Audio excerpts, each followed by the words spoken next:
Hello കൊച്ചു കൂട്ടുകാരെ, നമസ്കാരം.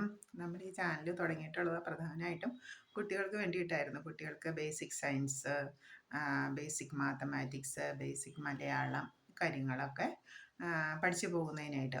അപ്പം നമ്മൾ പ്രധാനമായും കോൺസെൻട്രേറ്റ് ചെയ്തിട്ടുള്ളത് 4ാം ക്ലാസ്സിലെ കുട്ടികളാണ്. 4ാം ക്ലാസ്സിലെ കുട്ടികളുടെ മലയാളം, ഈ സയൻസ്, ഇംഗ്ലീഷ്, കണക്ക് ഈ വിഷയങ്ങളാണ് നമ്മൾ ചെയ്തു പോകാൻ ഉദ്ദേശിക്കുന്നത്. അപ്പോൾ ഈ വീഡിയോ കണ്ടുകൊണ്ടിരിക്കുന്ന അമ്മമാരുടെ മക്കളോ കൊച്ചുമക്കളോ ഒക്കെ 4ാം ക്ലാസ്സിൽ പഠിക്കുന്നുണ്ടെങ്കിൽ അവർക്ക് ഈ വീഡിയോ കാണിച്ചു കൊടുക്കുന്നത് വളരെ പ്രയോജനപ്രദമായിരിക്കും. അങ്ങനെ അവർ സ്കൂളിൽ പഠിക്കുന്നുണ്ട്, പിന്നെ ട്യൂഷൻ ക്ലാസ്സിൽ പഠിക്കുന്നുണ്ട്. അതൊക്കെ കഴിഞ്ഞ് വീട്ടിൽ വെറുതെ ഒരു ഫോണൊക്കെ കളിച്ചിരിക്കുമായിരിക്കും. ആ കളിച്ചിരിക്കുന്ന സമയം വെറുതെ ഇതൊന്ന് കേൾപ്പിച്ച് കഴിഞ്ഞാൽ അവരുടെ മനസ്സിലിത് പതിഞ്ഞോളും. ഇന്നിപ്പോൾ നമ്മൾ പ്രധാനമായിട്ടും നോക്കുന്നത് 4ാം ക്ലാസ്സിൽ ബേസിക് സയൻസ് ആണ്. ലിവിങ് വേൾഡ് എന്ന് പറഞ്ഞാൽ ജീവനുള്ള വസ്തുക്കളെക്കുറിച്ച് പറയുന്നു. ജീവനുള്ളവ. ജീവനുള്ള വസ്തുക്കളുടെ പ്രത്യേകതകൾ എന്തൊക്കെയാണ്, അല്ലെങ്കിൽ ഏതൊക്കെ വസ്തുക്കൾക്കാണ് ഭൂമിയിൽ ജീവനുള്ളത്. അപ്പം നമുക്കറിയാം, നമ്മൾ മനുഷ്യർ അല്ലേ, മനുഷ്യർക്ക് ജീവനുണ്ടെന്ന് നമ്മൾ പറയും. അതുപോലെ നമ്മുടെ വീട്ടിൽ വന്ന പൂച്ചക്കുട്ടി, അല്ലെങ്കിൽ കോഴികൾ, അല്ലെങ്കിൽ പെറ്റായിട്ടുള്ള ബേഡ്സ്, പക്ഷികൾ, അല്ലെങ്കിൽ അക്വേറിയൊക്കെ ഉള്ളിടത്ത് മീൻ അല്ലേ, അങ്ങനെയൊക്കെ കണ്ടിട്ടില്ലേ. അപ്പോൾ ഇവയ്ക്കൊക്കെ നമുക്ക് എന്താ പറയാം, ജീവനുണ്ടെന്ന് പറയാം അല്ലേ. അപ്പം ജീവനുള്ളവയ്ക്ക് ഒരു ഉദാഹരണമാണ് ആനിമൽസ്. ഇപ്പം മനുഷ്യരും പൂച്ചയും എല്ലാം ആനിമൽസിൽ വരുന്നതാണ്. അതുപോലെ ബേഡ്സ്, പക്ഷികൾ, കോഴികൾ, ഇതൊക്കെ ബേഡ്സ്. അപ്പം ബേഡ്സും ജീവനുള്ളവയാണ്. പിന്നെ നമ്മൾ നോക്കണം, നമ്മളൊരു പയർച്ചെടി നട്ടു, അല്ലെങ്കിൽ നമ്മളൊരു റോസച്ചെടി നട്ടു. 1-2 ദിവസം കഴിയുമ്പോഴത്തേക്ക് അത് കിളിച്ച് ഇലകളൊക്കെ വന്ന് വളർന്നു വരുന്നുണ്ട്. അപ്പോൾ എന്താ, അതിന് പ്ലാന്റ്സ്, സസ്യങ്ങൾക്ക് പ്ലാന്റ്സ് എന്ന് പറയും. അപ്പോൾ പ്ലാന്റ്സിനും ജീവനുണ്ട്. അപ്പോൾ പ്ലാന്റ്സ്.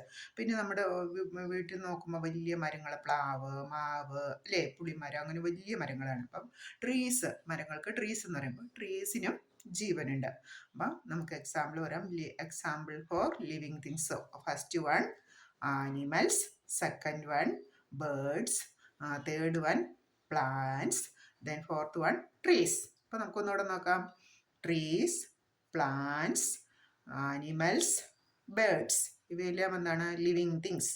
ലിവിങ് തിങ്സിന് എക്സാമ്പിളാണ് ആനിമൽസ്, പ്ലാന്റ്സ്, ബേർഡ്സ്, ട്രീസ്. കിട്ടിയില്ലേ? ഇനി നമുക്ക് ലിവിങ് തിങ്സിൻ്റെ പെക്യുലാരിറ്റീസ് പറയാം.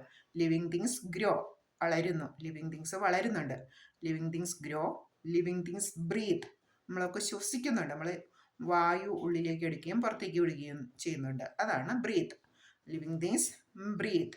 പിന്നെ ലിവിങ് തിങ്സ് നീഡ് ഫുഡ്. അപ്പം നമുക്ക് 3 ആഹാരം ആവശ്യമാണ്. നമുക്കൊക്കെ ഫുഡ് വേണം അല്ലേ.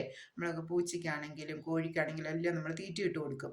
അപ്പം ഫുഡ് ആവശ്യമാണല്ലോ, ഭക്ഷണം ആവശ്യമാണ്. അപ്പോൾ ഇതെല്ലാം ലിവിങ് തിങ്സിൻ്റെ പെക്യുലാരിറ്റീസ് ആണ്. Living things need food, living things grow, living things breath.